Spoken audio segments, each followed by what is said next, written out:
ሰላም እንዴት ቆያችሁልኝ ቤተሰቦቼ? ዛሬ ደግሞ እንግዳና አዲስ ነገር ይዤላችሁ መጥቻለሁ። አክቹዋሊ ብዙም እንግዳ የሚባል ነገር አይደለም፣ የተለመደ ነገር ነው። እንግዲህ ኢትዮጵያ ውስጥ በርካታ እብዶች ተፈተው እየተለቀቁ ነው። በተለይ የሚዲያዎች መብዛት፣ ሁሉም ላይክ አሁን እኔ እንደማደርገው ማይክ ይዞ ሁሉም ሚዲያ ላይ መውጣት መጀመር ምናምን ነገር ብዙ ነገሮች እየፈጠረ ነው እና የሚዲያ ስፋት እያንዳንዱ ማይክ ይዞ መቀመጥ እና በስፋት መሰራጨት አክሰስ ማግኘት ጋዜጠኛም ያልሆነን ጭምር ማለት ነው አክሰሱ ማግኘት ብዙ ቪዲዮዎች እንዲያፈራ ሆኗል። ምክንያቱም ማን ለምን እንደሚቀርብ የማይታወቅበት መንገድ ስላለ ብዙ ቪዲዮዎች ቀርበው እኛንም ጭምር እየተፈታተኑ ነው ያሉት ማለት ነው እና በእብደታቸው ምክንያት ለማሳመኑ ለሚደርሱ አሉ ማለት ነው እኛና እነዚህ ሰዎች መሀል አንዱ ደግሞ ሰኝ የተባለው ሰኝ ነው። ያ እሱ ሰውየው ትንሽ ግራ እያጋባ ነው ያለውና ማህበረሰቡን እያወዛገበ ነው ያለውና ከፈለገ 170 ሺህ ብር ትከፍላላችሁ፣ እኔ ቀብራችኋለሁ፣ እኔ ካልቀበርኳችሁ አትቀበሯትም፣ ቦታ አይኖራችሁም ምናምን በጣም ብዙ ነገሮች ሲል ሰምታችሁታል። የተለያዩ ቪዲዮዎቹ አሉ አስገባለሁና ዝም ብዬ ስከታተለው ነበርና እንደዚህ አይነት እብዶች ከየት ነው የሚመጡት? 3 4 5 ሚዲያዎች እንደሚቀባበሏቸው የሚለው ነገር ትንሽ አስገርሞኝም አለ ጥያቄ ፈጥሮብኛል እና እስኪ ከዚህ እብድ በስተጀርባ ማን እንዳለም አንዳንዴ ግራ ያጋባል። ምክንያቱም አንዳንዶች እንደዚህ አይነት ሰዎችን ስናስብ ከስተጀርባቸው ነገር እንዳለ መገመት በጣም ቀላል ነው። እንደልባቸው ማህበረሰቡ መሳደብ እንደልባቸው የፈለጉትን ማለት በተለይ ደግሞ የባለስልጣናትን ስም እያነሱ ማወደስ እነሱ ማቁለባበስ ምናምን ብዙ ነገሮች ሲያወሩ በስተጀርባቸው ተልኮ መጥተው እንዲያወሩ የተደረጉላ የሚመስሉ ኢሹዎች አሉ። ምክንያቱም አንዳንድ ኢሹዎች ከቀልድም ባለፈ በጣም ሲሪየስ የሆኑ ማህበረሰቡን ሊጎዱ የሚችሉ ሀሳቦች የሚያስተላልፉ ነገሮች አሉ እና አንድ የተወለድክበት ያደግክበት አገር ላይ 170 ሺህ ብር ካልከፈልክ መቀበሪያ ቦታ የለህም፣ መንግስት አደራጅቶኛል፣ እንደዚህ ተዘጋጅቻለሁ፣ አገሪቷ የሚመራ አካል እንዲህ ነው ብለህ ስለዛ ተጎዝጉዘህ ማውራት በቃ ኦልሬዲ የሆነ ነገር ውስጥ እንድታስብ ወይ ደግሞ የሆነ ነገር እንድትጠራጠር የሚያደርግ ነገር አለ። በዛ ላይ ደግሞ እንደዚህ የሚናገሩ ሰዎች ጭምር ደግሞ ልክ እንደ ታዬ ቦጋለ አይነት ታዬ ቦጋለ አሁን እያሸበሸበ ያለውና ለመንግስት መቱን ያሸብሸብ ግን እንደዚህ አይነት ሽብሸባ ውስጥ የገቡ ሰዎች ወደ ማስታጠቁም እየተገቡ ነውና ለምሳሌ አሁን ታዬ ቦጋለ በፊት ኃይለኛ ተቃዋሚ ነበር። አንድ ሁለት ንግግሮችን አቀርብላችኋለሁ ለንጽጽር ማለት ነው። በፊት በጣም ተቃዋሚ ነበር። አሁን ግን የመንግስት አሸብሻቢ ሆነው ቁጭ ብሏልና በዛ ህግም ተደረገ ለደህንነቱ ተብሎ እንዲታጠቅና መሳሪያ እንዲይዝ የተደረገበት ሁኔታ አለ። ይህም ሰኝም የተባለ ሰው እንደዚህ አይነት እየተወራ ያለ ነገር አለ። ታጥቀው ነውና የሚሄዱት እንደፈለጉ ማህበረሰቡ የሚዘልፉትና እንደፈለጉ የሚናገሩት ጭምር ይሄ ከስተጀርባቸው የሆነ ጥበቃ እየተደረገላቸው እንደሆነ እንድንገምት ነው የሚያደርገን። ይህ የኔ ግምት ነው። አብዛኛው ማህበረሰብ እያለ ያለው ነገር ጭምር ስለሆነ ማለት ምክንያቱም መንግስት ያወደስክ ህዝብ የሰደብክ ደረትን ነፍተህ የምትኖርበት መንገድ አይኖርም እና ብቻ እነዚህ እብዶች መቼ ነው በቃችሁ የምንላቸው፣ መቼ ነው የምናስተምራቸው የሚለው ነገር ጥያቄ ስለፈጠረብኝ ነው። 170 ሺህ ብር አንድ ሰው ቀብራለሁ። አልገባኝም። 170 ሺህ ብር ብታስከፍል ጉድጓዱን አንተ ቆፍረህ አመቻችተህ ሳጥን አንተ አዘጋጅቼ ጉድጓድ አዘጋጅላለሁ። አንተ የሚጠበቅብህ መሞት ብቻ ነው። በጌታስ ኧረ በሕይወት እኖራለሁ አትወሰኝ። ምን ነው ቆይ ትኖራለህ እኮ አትሞትም። ቆይ 170 ሺህ እኮ አንተ ራስህ ትሞታለህ አይደል? አደገኛ አካሄድ አደገኛ ዘረፋ ነው እኮ አይደለም። ያ 500 ሺህ 200 ሺህ ፉካ ገባ እያል ካንተ ያመጣው ዋጋ ምንድን ነው? ፌር ነው የኔ 170 ሺህ ብር መክፈል። አንድ ዳ 170 ሺህ ብር አለው እንኳን ሞቶ በሕይወቱ አለው። ከወዲሁኑ የሞት ቆጠባ ያስቆጥባለሁ። የሞት ቆጠባ ሂሳብ ደግሞ ለዚህ ደብተር ተከፍቶ ትቆጥባለህ። ስትሞት የምትቀበርበትን ከወዲሁ መቆጠብ አለብህ። ዝም ብለህ መብላት አይደለም። ስትሞትስ ማን ነው የሚቀብርህ? መሪ አመጣን። ማንን ማለት ነው? ጠቅላይ ሚኒስትራችን ዶክተር አብይ አህመድ ስጋ ለብሶ ኢትዮጵያን እያደሳት እየመራት ያለ ኢየሱስ ክርስቶስ ብየዋለሁ እኔ ከፈጣሪ ጋር። ፈጣሪም ቃል ነበር አይደለም? ቃልስ ምን ሆነ? ስጋ ሆነ። ስጋ ተመላለሰ አልተመላለሰም? በስጋ ዘመን ቃል ይፈጸም ዘንድ ተፈጽሟል አልተፈጸመም? ሄዷል። ዳግመኛ እሱን ራሱ ነው የምጠብቀው። ያው በክብር ሲሄድ እንዳያችሁ ደግሞ በክብር እመጣለሁ ብሏል። እሱ አሁን በዳመና ላይ ነው አለ። ፊት ካንተ ጋር ነበር። አሁን የሚመጣው ሲመጣ በክብር ምን ላይ? በክብር መጥቶስ መሬት ይነካል? አይነካም። እሱማ ሌላ ቴዎሎጂ በቃ አይመጣም። በክብር ደመና ላይ ሆኖ ሙታኖችም ትነሳላችሁ አብሮ ቆሜ ፍርድ ትቀበላለህ ይላል አይደል? ፍርድ ሊሰጥ ነው የሚመጣው፣ ሊፈረድበት አይመጣም። አሁን ግን ሀገርን የሚመራ ወክሎልናል እሱ ራሱ ኢየሱስ ክርስቶስ በአካል መጥቷል እያሉ ነው። በአካል አገሪቷን እንደ የዓለም የኤደን ገነት ማለት እኮ ኢትዮጵያ ነች፣ የመጨረሻ ገነት። እነዚህ ራስተፈሪያን እንደዛ ይላሉ። ኢትዮጵያ ምድር ገነት ናት ይላሉ። እርሶም ያንን የሚካፈሉት የኢትዮጵያ ምድር የዓለም ምድር የዓለም ገነት ኢትዮጵያ ነች። የት አካባቢ? የመጨረሻ የዓለም መንግስታት ሁሉ እጃችሁ ሰላም ከኢትዮጵያ ብሎ እጃቸውን ይዘረጋሉ ወደኛ። ኢትዮጵያ ግን እጆቿን ወደ ትዘረጋለች፣ ወደ እግዚአብሔር ትዘረጋለች። ዓለም ግን የዓለም መንግስታቶች ግን እጃቸውን ወደ ኢትዮጵያ መንግስት ትዘረጋሉ። ኦኬ ጥሩ። የት አካባቢ ነው? የኤደን ገነት ኢትዮጵያ ውስጥ የት አካባቢ ነው? ከዚህ በፊት ባህር ዳር አካባቢ ነው የሚል ነገር ሰምቻለሁ። ባህር ዳር ሳይሆን አባይ ወንዝ ላይ እኮ። አባይ የት መነሻው? ህዳሴ ግድብ ወደ ቤንሻንጉል ነው። ታች ከቤንሻንጉል ጉሙዝ በታች አባይ ህዳሴ ግድብ የሚገደብበት አለ አይደል? ከሱ ዝቅ ብለን በዚህ በኩል ሔዋን ናት፣ በዚህ በኩል አዳም ነው። ምንድን ነው ደግሞ እንደሱ? አዳምና ሔዋን የሚባሉት አለ። አዳምና ሔዋን የሚባል ገነት። አዳምም ሔዋንም ኢትዮጵያዊ እንደሆኑ ታውቃቸዋለህ?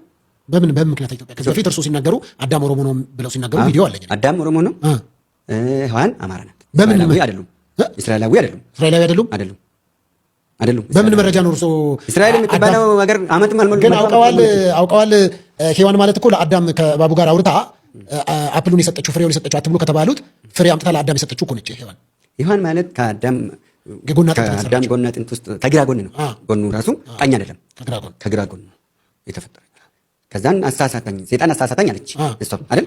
እሱ ደግሞ ማን አሳሳተኝ አለ? ሔዋን አሳሳተኝ። አንተ የሰጠኝ ረዳት ናት ያልካት እሷ ነች ብሎ በዛ የተነሳ አሁን እህቶቻችን የሴቶች እንቅርት የጉሮሮ ነገር ወጥ ነው። የእኛ ግን አለ እንቅርት አይለክልህ። በቃ ይሄ እንቅርት እኛ አልዋጥ ነው።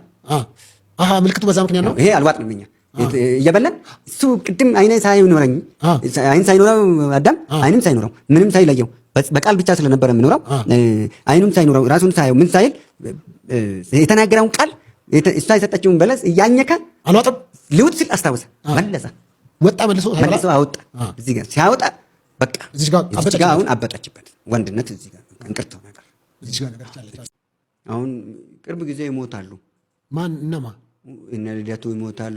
እሺ ልደቱ ይሞታል። አቶ ልደቱ ይሞታል። እሺ አንዳርጋቸው ጽጌ ይሞታል። አቶ አንዳርጋቸው፣ ልቃን ጌትነት ይሞታል። አቶ ልቃን ጌትነት፣ ሀብታሙ አያሌው ይሞታል። አቶ ሀብታሙ አያሌው፣ መሳይ መኮንን ይሞታል። መሳይ መኮንን፣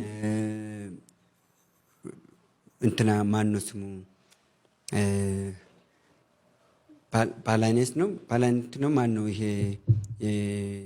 ሚዲያ ላይ ያለው ይሄ ሁሌ መነጽር ከአይኑ ላይ የማይወርድ ሁል ጊዜ ስታሊን ነው ስታንህል። እሺ እሱ ይሞታል። ስታሊንም ይሞታል። ስታሊንም ይሞታል። ደብረ ጽዮን ይሞታል። ከሀገራችን ዶክተር ደብረ ጽዮን ይሞታሉ። ከሀገር ውስጥ ማለት ዶክተሪቱን በምን አወቅ? አስመርቃል ነበርክ አይተካል። አይ ማንንም እኮ ያየነውን አይደለም። ዶክተር ናቸው። ዶክተር ደብረ ጽዮን በልዩ አይተካል። አላየሁም እኔ። ይሄ ሰውዬ አማርኛ አይችልም። እሺ ትግርኛ ብቻ ነው የማወራው። እሺ ደብረ ጽዮን ይሞታል በል፣ መግቢያ ይሞታል በል፣ ኢሳያስ አፈወርቅ ይሞታል በል። ደብረ ጽዮን መግቢያ አቶ ኢሳያስ አፈወርቅ ይሞታል። እነኚህ 16ቱም ጀዋር መሐመድ ይሞታል። እሺ ጀዋር ይሞታል። እነኚህ 16ቱም ይሞታሉ። 16 አልሞሉም እስካሁን የጠሯቸው እርሶ ቁጥር እንዴ ቆጠርኩልህ። ልደቱ አንድ ሀብታሙ 2 መሳይ መኮንን 3 ኢንጂነር ልቃን 4 ጀዋር 5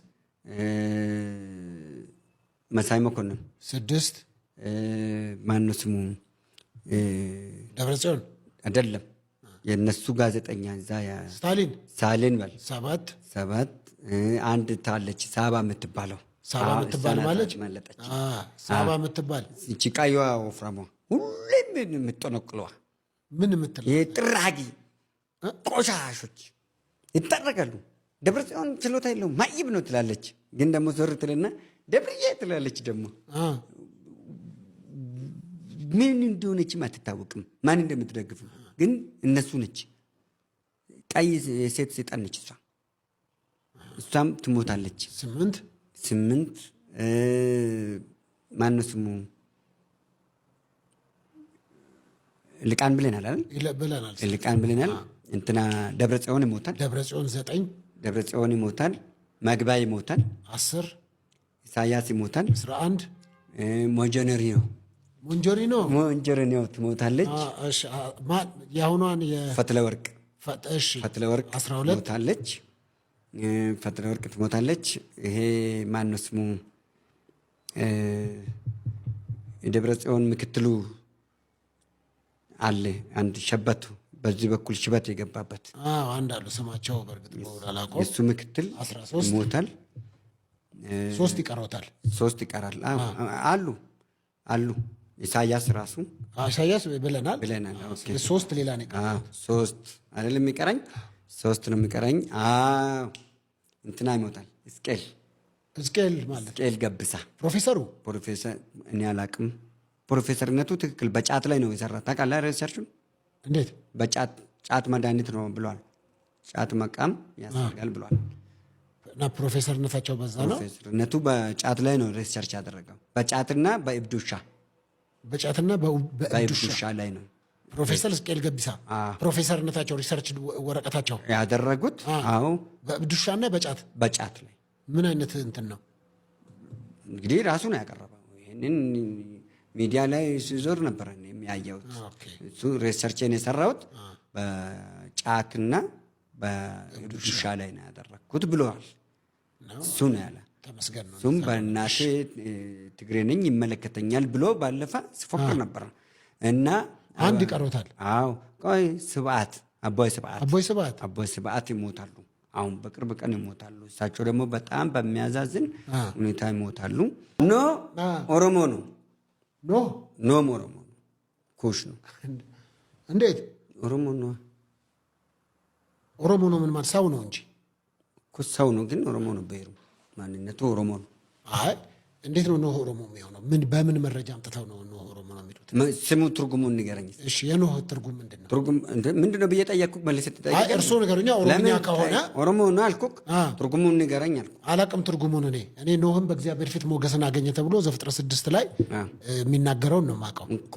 እናንተ ለምንድን ነው አሁን ኦሮምኛ ስም ያላቸው ላይ ሸሸት ታደርጋላችሁ? አይ ነገሩ እየሸሸው አይደለም። ኖህ ኦሮሞ ነው ካሉ በምን ማስረጃና የሚያውቁት ነገር ካለ የኩሽ ዘር ነው ብለው አላምጡና ነገሩኝ። አዳም ማለት ትርጉሙ በምንድን ነው? አዳም ነው። ምንኛ ነው? በምንኛ ነው? አላቅም እኔ በምንኛ እንደሆነ። እሱም ሁለቱንም ኖም ኦሮሞ ነው። የት ነው ቦታው? ያ ቦታ መርከቡ የተሰራው የት ነው? እንዴት የተሰራ መርከቡ? ኖ መርከብ የት ቦታ ነው የተሰራ? ከየትኛው እንጨት ነው የተሰራ? የት አካባቢ ነው የተሰራ? ኢትዮጵያ ውስጥ ነው። የት ነው የተሰራ? አይ እርሶ ነገር እንጂ ኢትዮጵያ ውስጥ ነው። የእርሶ አመክንዮ ነው፣ የኔ አይደለም። እንዴ እኔ መጽሐፍ ቅዱስን ነው መጽሐፍ ቅዱስ ላይ የት ነው የሚለው? እኔ መጽሐፍ ቅዱስን ነው የምከተለው። እርሶ መጽሐፍ ቅዱስን አይመለከተኝም አሉ እኮ። እኔ አይመለከተኝም። ካስነካሁት ወደ መጽሐፍ ቅዱስ ከሄድን እየሰፋን እንሄዳለን። አውደ አውጥቼ በደንብ መጽሐፍ ቅዱስ ያሳው ምን እንደሆነ ከመጣን ከአዳምም ጀምሮ አዳም ኦሮሞ ነው ለሚለው ያመጣሉ። ኦሮሞ አይደለም የሚለውን ያመጣለሁ። ኦሮሞ ነው የሚለውን ያመጣሉ ከመጽሐፍ ቅዱስ። ወደ መጽሐፍ ቅዱስ ከሄድን ቅድም ምን አሉኝ? እናንተ መጽሐፍ ቅዱስ ብቻ ስለምታነቡ ነው። ከመጽሐፍ ቅዱስ ውጭ እኮ መረጃዎች አሉ ስላሉ አለፍታለ። ታሪክ አለ እኮ ምን አለ? ማን የሚባል ታሪክ ጸሐፊ የጻፈው ነው? ይሄ ማን ነው የጻፈለት? እንደዛ በወቅቱ የጻፈው መገርሳ ነው ብዬ ቢል አምኔ አትወስድልኝም። በወቅቱ የጻፈው ጉዲሳ ነው ብዬ ቢል አምኔ አትወስድልኝም። የግድ ወልደ ጻድቅ ማለት አለብኝ። የግድ በወቅቱ የነበረ ወልደ ጊዮርጊስ ማለት አለብኝ። ያኔ ነው የምትቀበሉኝ። ወይ ሳሙኤል ማለት አለብኝ፣ ወይ ማቴዎስ ማለት አለብኝ። አትወስደኝም፣ አትቀበለኝም እኮ። የተጻፈ ካለ ማስረጃውን ያምጣ። ገመቹ ነው የጻፈ ብዬ ብል ምን ተመርጋለህ? ስለምን? ስለ አዳም ኦሮሞነት ገመቹ ታሪክ ላይ አለ ብዬ ብልክ ምን ታደርጋለህ? እኮ ካለ ያቀርባሉ።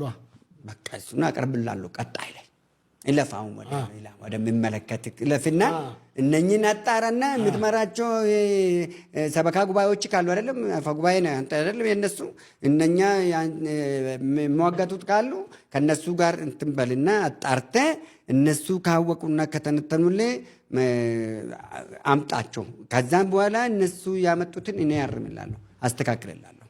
አሁን እኛ የፖለቲካ ጥያቄ የለንም። የፋኖ ቄሮ ጥያቄ አሁን ላይ የፖለቲካ ጥያቄ የለንም። የፖለቲካ ጥያቄ ጨርሰናል፣ ታግለናል፣ ደብተራችን ሱሪ ውስጥ ከተናል፣ እስክሪብቶ ጆሮ ስር ከተናል። እጃችን አጣምረን በስናይፐርና ታንክ ፊት ቆሞ እንደ ባህር ዛፍ ቅጠል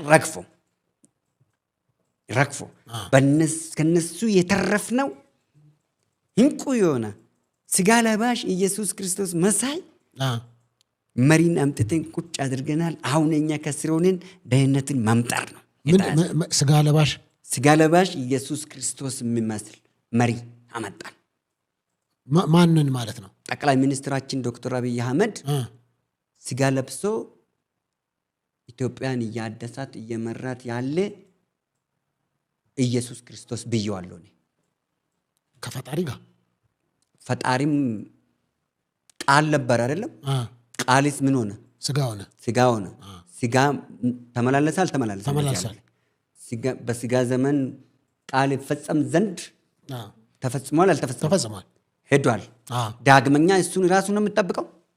ያው በክብር ሲሄድ እንዳያችሁኝ ደግሞ በክብር እመጣለሁ ብሏል። እሱ አሁን በዳመና ላይ ነው አለ። ፊት ከአንተ ጋር ነበር። አሁን የሚመጣው ሲመጣ በክብር ምን ላይ ይመጣል? በክብር መጥቶስ መሬት ይነካል? አይነካም። እሱማ ሌላ ቴዎሎጂ ኢሹ በቃ አይመጣም። በክብር ዳመና ላይ ሆኖ ሙታኖችም ትነሳላችሁ፣ አብሮ ቆሜ ፍርድ ትቀበላለህ ይላል አይደል? ፍርድ ሊሰጥ ነው የሚመጣው፣ ሊፈረድበት አይመጣም። አሁን ግን ሀገርን የሚመራ ወክሎልናል እሱ ራሱ። ኢየሱስ ክርስቶስ በአካል መጥቷል እያሉ ነው። በአካል አገሪቷን እንዴ የዓለም የኤደን ገነት ማለት እኮ ኢትዮጵያ ነች፣ የመጨረሻ ገነት። እነዚህ ራስተፈሪያን እንደዛ ይላሉ። ኢትዮጵያ ምድር ገነት ናት ይላሉ። እርሶም ያንን ነው የሚካፈሉት? የኢትዮጵያ ምድር የዓለም ምድር የዓለም ገነት ኢትዮጵያ ነች። የት አካባቢ? መጨረሻ የዓለም መንግስታት ሁሉ እጃችሁን ሰላም ከኢትዮጵያ ብሎ እጃችሁን ይዘረጋሉ ወደኛ። ኢትዮጵያ ግን እጆቿን ወደ ትዘረጋለች? ወደ እግዚአብሔር ትዘረጋለች። ዓለም ግን የዓለም መንግስታቶች ግን እጃችሁን ወደ ኢትዮጵያ መንግስት ትዘረጋሉ። ኦኬ ጥሩ። የት አካባቢ ነው የኤደን ገነት? ኢትዮጵያ ውስጥ የት አካባቢ ነው? ከዚህ በፊት ባህር ዳር አካባቢ ነው የሚል ነገር ሰምቻለሁ። ባህር ዳር ሳይሆን አባይ ወንዝ ላይ እኮ። አባይ የት መነሻው? ህዳሴ ግድብ ወደ ቤንሻንጉል ነው። ታች ከቤንሻንጉል ጉሙዝ በታች አባይ ህዳሴ ግድብ የሚገደብበት አለ አይደል? ከሱ ዝቅ ብለህ በዚህ በኩል ሔዋን ናት፣ በዚህ በኩል አዳም ነው። ምንድን ነው ደግሞ እንደሱ? አዳምና ሔዋን የሚባል አለ። አዳምና ሔዋን የሚባል ገነት። አዳምም ሔዋንም ኢትዮጵያዊ እንደሆኑ ታውቃቸዋለህ? በምን ምክንያት ኢትዮጵያ? ከዚህ በፊት እርሱ ሲናገሩ አዳም ኦሮሞ ነው ብለው ሲናገሩ ቪዲዮ አለኝ። አዳም ኦሮሞ ነው፣ ሔዋን አማራ ናት። እስራኤላዊ አይደሉም። እስራኤላዊ አይደሉም። በምን መረጃ ነው እርሶ?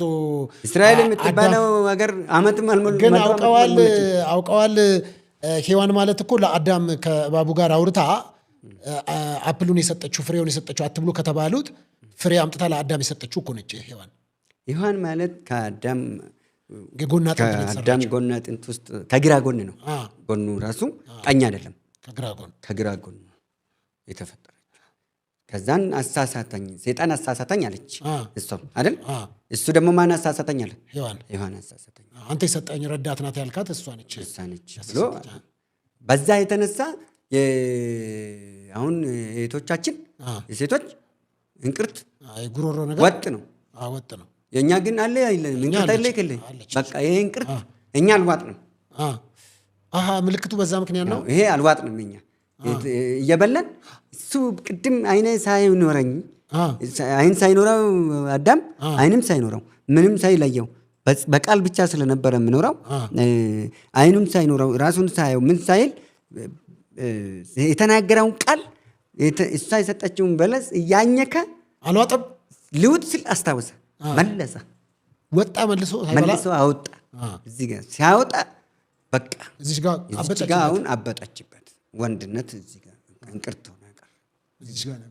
እቺ አሁን ያለችበት እሱ ምልክቱ እሱ ነው ወንድነት። የሴቶች ግን ውጣውታል። የሴቶች ውጣለች። እሷ መጀመሪያ በልታ ነው ያበላችው።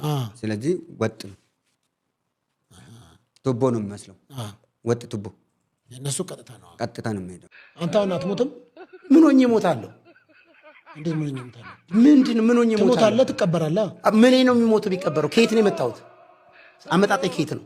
ያው ሰውንማ ከአፈር አበጀው ነው። እሺ አፈር ነህ አለ ቆመህም አይደል? ቆመህም አፈር ነህ። ስትሄድም ወዴት ነው የምትሄደው? ወደ አፈር ነው። ግን ኬሚካል ቼንጅ አይስማ ለእኔና ለአንተ ለድር ለእኔና ለአንተ ፕሮግራም እሞታለሁ። ለክሬተሩ ግን ለፈጣሪው ግን ማንም አይወለድም፣ ማንም አይሞትም። ሰርፕራይዝ አሁን ተወለደልኝ አይልም። በሚወለደው ውስጥ እሱ አለ፣ ወደ አፈር በሚካሄደው ውስጥ እሱ አለ። እኔ እናንተ ነን እኮ አፈር ያለው ምድሩ ትቢታችን። ሰው የወጣው ራሱ ከየት ነው የተሰራው? ከምን ውስጥ ነው የተሰራው? ከአፈር ነው የሚላለ ከዝንጀሮ ነው የሚልም ደግሞ ሌላ ሐሳብ አለ። ዝንጀሮም ቢሆን ከአፈር ውስጥ ነው የመጣው። የሁለቱም ምንም ችግር የለም። ከዝንጀሮም ብትመጣት ከምድር ነው የወጣው ዝንጀሮ። ስለዚህ ተመልሰህ የምትሄደው ወደ አፈር ነው። አፈር ማለት ሰው ይኸውልህ 5 ቀን ፍጥረት ተፈጠረ። ሲፈጠር ከምድር ውስጥ ነው የወጣው። አንድም ከሰማይ የተፈጠረ ጉድ የለም። አሁን እኛ ሰማይ ያስመኙናል፣ ምኞት ምንም የሌለው ሰማይ ላይ ያለው ጨረቃ ኮከብና ገነት ሲጀመር እኮ የጓሮ አትክልት ማለት እኮ ባለፈው አውርተናል። ቃሪያ፣ ቲማቲም፣ ድንች ነው። እሱም ደግሞ ምድር ላይ ነው ሰራ የሚለው እግዚአብሔር እኮ የለም። ዘፍጥረት 2 ላይ ይኸውልህ በትክክል መልስልኝ። አሁን በቀንና አንደበላለቅ። ገነትም በምድር ተከለ ነው የሚለው። ምንድን ነው የምታወራው? እናንብብ፣ ወደ መጽሐፍ ንግባ። አይ እናንብብ ምናምን ሳይሆን በሰማይ የለንም እንዴ? ለምን ሰማይ ላይ አይኔ ያላየው ጆሮ ያልሰማው በሰው ልብ ከቶ ያልታሰበ እግዚአብሔር ደግሞ ለሚወዱት ያዘጋጀላቸው በሰማይ ቤት አላቸው። ማንን አዘጋጀ? ቆይ የተዘጋጀው ማን ነው? እግዚአብሔር። ቤት ተዘጋጅቶላቸዋል። የምን ቤት ነው? አንተ የቤት ችግር ስለነበረብን ነው ቤት ተብሎ የተተረጎመው። ሲድ ነው የሚለው፣ ዘር ነው የሚለው። ሰማይ በድምግ ዘር ነው። ኢትዮጵያ የቤት ችግር ስላለበት ቤት ብለን የተረጎሙ ስማኝ። አሁን ዘር ነው፣ ሲድ ነው። ምልልክ ከረሳኝ ቀኜ ትርሳ፣ ጣቱ ከረሳ ቀኜ ትርሳ ምናምን። ቀኙ ይቆረጣል። ከመረሳት ውጪ ሌላ ምንም አማራጭ የለው። ምን ደህና ነህ አይደለ? ግን ሰላም ነው። ሰላም ዳና ነህ ምን ከአማርኛ ውስጥ ዳና ነህ ብቻ ነው እንደምታውቀው። ሰላም ነው ብቻ ነው። እንዴት እየሆንክ ነው ያለው ብዬ ነው። ምንድነው? ምን ሆንኩ? ተረጋግቼ እኮ ነው እያወራ ያለው። ዳና ነህ ሌላ ኢንተርቪው የለም ወይ ማለት ንግግር የለም። ንግግር አለ ከ ምንም የጻፍከው ነገር የለም። ዳና ነህ። አሁን አንዳንድ ጽንፈኞች ሃይማኖተኛ ነኝ የሚል ረጃጅም የሆነ ቀሚስ ምናምን የለበሰ ከመቃብር ውጡና ግዙን፣ ኢትዮጵያ ጠፋች፣ ከመቃብር ውጡና ግዙን። ኢሬሳ አካባቢ የሚያድር ትውልድ እንደው ከመቃብሩ እንኳን ወጥቶ ቢገዙ ኢትዮጵያን እንደ ትላንትና ያገኛሉ ነበረች እዛ ቦታ። መቃብር የሚሸት ትውልድ በህይወት አለ። እንደው ከመቃብር ኑና ግዙን። ይሄ ማን ነው? የሆነ ቄስ ጠራ ነው ያየሁት። ማንን ነው የሚጠራ? ምኒልክን ከመቃብር ውጣና ግዛኝ። እንደው ምኒልክ ቆይቷል ከሞተ። ባይሆን መለስን ቢጠራ ይሻል ነበር። ምን ማለት ነው? ያው እንደዛ ነው። ኢሬሳ ነም እክራላኮፍቱ ይሄ ትልቅ ንቀት። የሃይማኖት አባት ነው ተብሎ መንፈሳዊ ነው ሰው ነው ተብሎ ከመቃብር ውጡና ግዙ። አሁን አለ ራሱ ወደ መቃብር ይሄዳል እንጂ ከመቃብር ወጥቶ ሁለተኛ ኢትዮጵያን የኦሮሞን ህዝብ የሚገዛ የለም። ራሱ ወደ መቃብር ይሸኛል። ማንም ይሸኘው ፈጣሪ ነው እኮ ገባህ? የሚሸኘው ማን ነው ብዬ ነው። ፈጣሪ ነው የሚሸኘው። ሰውየው ከመቃብር ውጡና ግዙኝ የሚል አንድ ትልቅ ሰውየው አላየ? ያረጁ ሰውየው ሚዲያን ጎግል አድርጓል። ይኸው ከመቃብር ውጡና ግዙኝ እነ እንትናን ነው የምጠራ። አንድ ደግሞ ምልልክ ከረሳኝ ቀኜ ትርሳ፣ ጣቱ ከረሳ ቀኜ ትርሳ ምናምን። ቀኙ ይቆረጣል። ከመረሳት ውጪ ሌላ ምንም አማራጭ የለው። አሁን ያለፈ ታሪክ ሳይሆን ወደፊት የሚኖር ታሪክ ልንሰራ ይገባል። የሚያለያየን ሳይሆን አንድ የሚያደርገን ታሪክ ላይ ልንሰራ ይገባል። አይታላል። ይሄ ትልቅ ጥላቻ የሞተን ከመጥራት በህይወት ያለውን እጅ ለእጅ ታይዘን ብንሻገር ነው የሚሻለው። ይሄንን ሐሳብ ይቃወማሉ። ጥሩ ምን ደህና ነህ አይደል? የመጀመሪያው በኢትዮጵያ ታሪክ ውስጥ ትልቁ ችግር ሙስሊሙን ኢትዮጵያ ሀገሩ እንዳልሆነች አድርጎ የማሳየት ጉዳይ ነው። ሙስሊም መጤ ነው የሚለው ትርክት ነው። ይህንን አርመን ሙስሊም ሀገሩ ኢትዮጵያ መሆኗን ማሳየት አለብን። አንደኛ የሙስሊም ሀገሩ መካ የወፍ ሀገሩ ዋርካ የሚባል አባባል እንዳለ ሁላችሁም አትክዱትም። ዛሬ ባያዝ ኖሮ የትላንቱን ባላነሳ ነው ነበር፣ በቀበር ነው ነበር። የውሾን ነገር ያነሳ ውሾ ይሁን ባልን ነበር። ነገር ግን ዛሬ እጅግ በገነገነና በታሪክ ዘመን ከምንሰማው በከፋ ደረጃ ሙስሊሙን የማጥላላት ጥቅል የሆነ ዘመቻ ተጀምሯል። ይህን ዘመቻ በሚገባ ካልገደልን በስተቀር ብሔራዊ መግባባት የሚባለው ነገር ተምኔቶ ነው። አቧራ ሆኖ የሚቀር ነገር ነው የሚሆነው። ስለዚህ መጀመሪያ ሙስሊሙን ተቀበለኝ ብሎ አይጠይቅም። ትልቁ ነገር ሙስሊሙ አንተ ተቀበለኝ ለማለት አይችልም፣ ግማሽ ነው። አሁን ባለው የፖለቲካ ምህዳር ውስጥ እኩል ተዋናይ ነው። በዚህ የተነሳ ከማንም የሚጠይቀው እውቅና የለም። ሰጠኸው አልሰጠኸው እውቅና ስትነፍገው አንተንም እውቅና ይነፍግሃል። ዜን መግባባት ይጠፋል። የፉክክር ቤት ሳይዘጋ ያድራል። ነገር ግን ሙስሊም ሀገሩ ኢትዮጵያ እንደሆነች የምታዩት ሶማሌ የሚባል ህዝብ አለ። 100% ሙስሊም ሊትራሊ 100% ሙስሊም ነው። ሶማሌ ሀገሩ ናት። አያችሁ፣ እስልምና ተቀበለ ብንል እንኳን ሰሜን ያለው አማራው፣ ትግራዋዩ ወዘተርፈ ክርስትናን ተቀበለ ነው የምንለው። ምን ሆኖ ኢትዮጵያዊ ሆኖ መጀመሪያ ሚስ የምናደርገው ነገር እስልምና ክርስትናም ሌሎችም አብዛኞቹ የዓለም ሃይማኖቶች የመነጩት ከቅርብ ምስራቅ ለአውሮፓ ኢን ሪፈረንስ ቱ ዩሮፕ ከቅርብ ምስራቅና ሚድል ኢስት ከምንለው ከመካከለኛው ምስራቅ ሚድል ኢስት አልፎ አልፎ ከሩቅ ምስራቅ ፋር ኢስት ከዚህ ነው እኛ ሀገር ያሉት አብዛኞቹ የመጡት ከቅርብ ምስራቅና ከመካከለኛው ምስራቅ ነው። ስለዚህ ሁላችንም ተቀበልናቸው እንጂ አንዱ ሰጪ አንዱ ተቀባይ አይደለም። እምነቶችን ወረስናቸው፣ ተቀበልናቸው፣ ያዝናቸው። ስለዚህ ይሄ መጀመሪያ መታረም ያለበት አይ ቁርጠኝነት፣ አይ ጀግንነት። እናቱም ስትወልደው አብይ ብለዋል። ታላቅ ወታደራዊ መኮንን፣ ወታደራዊ ደህንነት፣ አንደበተ ርቱዕ፣ የሳይንስና የቴክኖሎጂ ሰው፣ የኢንሳ አንቀሳቃሽ ሞተር፣ የኦሮሚያ ኢኮኖሚክ አብዮት የጀርባ አጥንት፣ የኢትዮጵያ ጠቅላይ ሚኒስትር ሆኖ ኢትዮጵያን ተምሳሌት ያደረገ ታላቅ ሰው። እንዴት አድርጌ ልግለጽህ? አንተ እንደምን ብገልጽህ የልቤ ይደርስ ይሆን? እንደምን ብገልጽህ?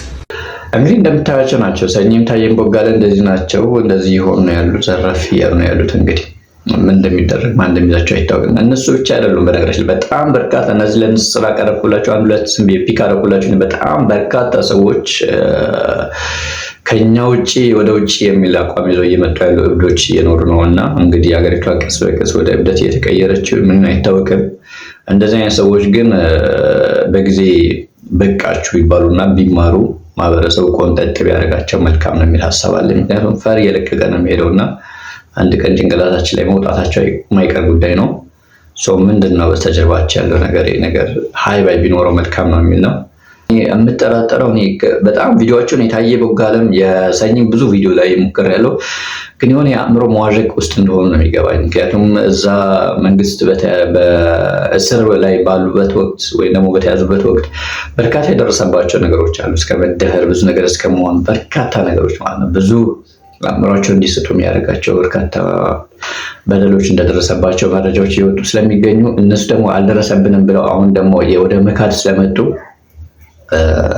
ብቻ የፈጠረባቸው መቀዣበር ይመስለኛል። እና የአእምሮ ሰላም ማጣት፣ የኮንፊደንስ ማጣት፣ የማንነት መዋዠቅ ውስጥ ያሉ ሰዎች ናቸው። እና እንደዚህ አይነት ሰዎች ናቸው እየመጡ ደግሞ አሁን ከመንግስት ጋር ደግሞ አሁን እየተለጠፉ መንግስት አይዞ እያላቸው ማህበረሰቡን እየጎዱ ያሉት እና ማህበረሰቡን እያወኩ ያሉት ማህበረሰቡ ከህዝብ ጋር፣ ህዝብ ከህዝብ ጋር፣ ሃይማኖት ከሃይማኖት ጋር በተለይ ታየ ቦጋለ ሰሞኑ በቃ መንግስትንና የእስልምና እምነትን ብቻ ደግፎ ሌላውን ልክ ሲናገር ነበርና በጣም ከባድ ውስጥ ነው። ስለዚህ ሃይማኖት ከሃይማኖት ማህበረሰብ ከማህበረሰብ የማጋጨት ሁኔታ ይታያልና ይህ የሚፈጥረው እንግዲህ እንዳልኳችሁም የአእምሮ መዋዠቅና የአቋም ማጣት ነው።